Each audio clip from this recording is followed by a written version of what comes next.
Hey guys, this is Brian from Design One Web, and in this video we're going to tackle this age-old question, is SEO dead?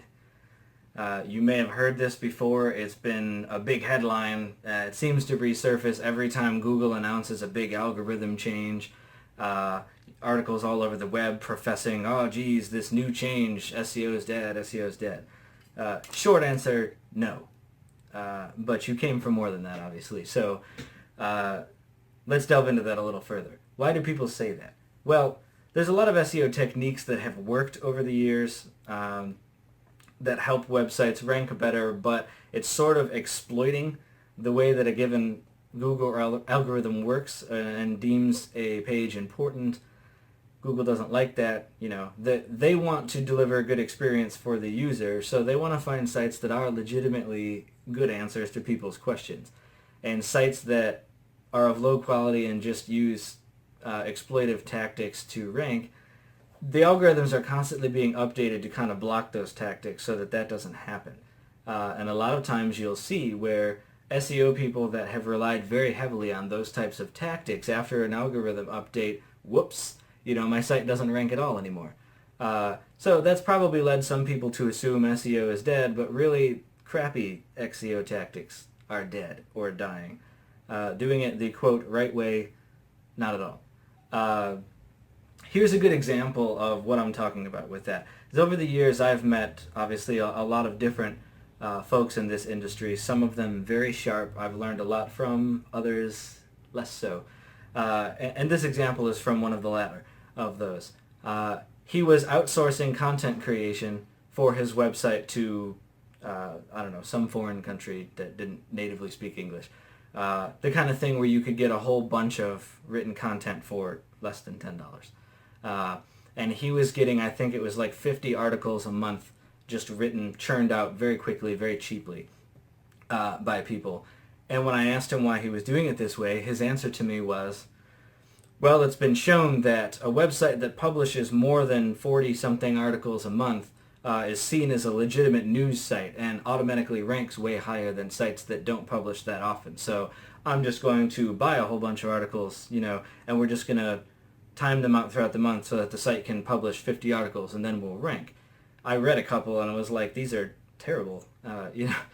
Don't you see that as a problem? And his stance was essentially, no one's going to read these articles. This is just to make the site rank better. Well, that's entirely the wrong approach, because as we've talked about in other videos and throughout our website and our blog, you have to care about the quality of the content on your site, because what is this traffic doing? You want them to go to your site, right? And once they're there, what kind of experience are they going to have? Do you think if they are asking a legitimate question and they arrive at one of these articles that is terrible, it's worded poorly, the language is confusing, it doesn't actually answer the question very well, it's laid out poorly, and it's not very easy to read? Not a good experience. And then you spend all this money trying to rank better for what? Because they're not going to stay on the site. They're not going to convert, if you will, to a customer from there. Bad approach. But it doesn't mean a whole bunch of people didn't try things like that. And over time, those approaches have failed. That's not a tactic that really works well anymore. Google's put a much greater emphasis on the quality of the content and social proofing, which is how many people talk about it on social media, share it, like it, etc. That's proof that real human beings found it useful, which articles of that caliber much less likely for people to share, so that's a negative cue. And when they make algorithm updates that kind of discourage that behavior, people, like I said, that rely on those types of tactics are in trouble. Whereas if you're adhering to what's known as white hat tactics, which is playing by Google's rules, things that it likes to see, usually these updates don't mean a whole bunch for your tactics in that kind of situation. But it doesn't stop people from creating link bait type headlines that are worded with something dramatic like, it's the end of SEO, or the internet will never be the same, just so they can get eyes on their page, and it's deceptive. So again, short answer, no, SEO is not dead.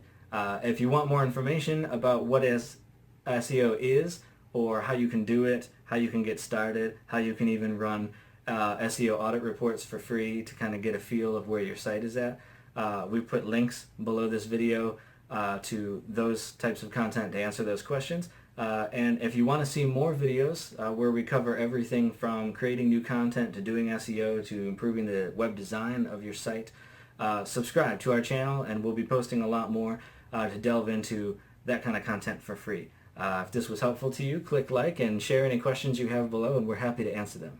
Thanks. This is Brian for Design One Web.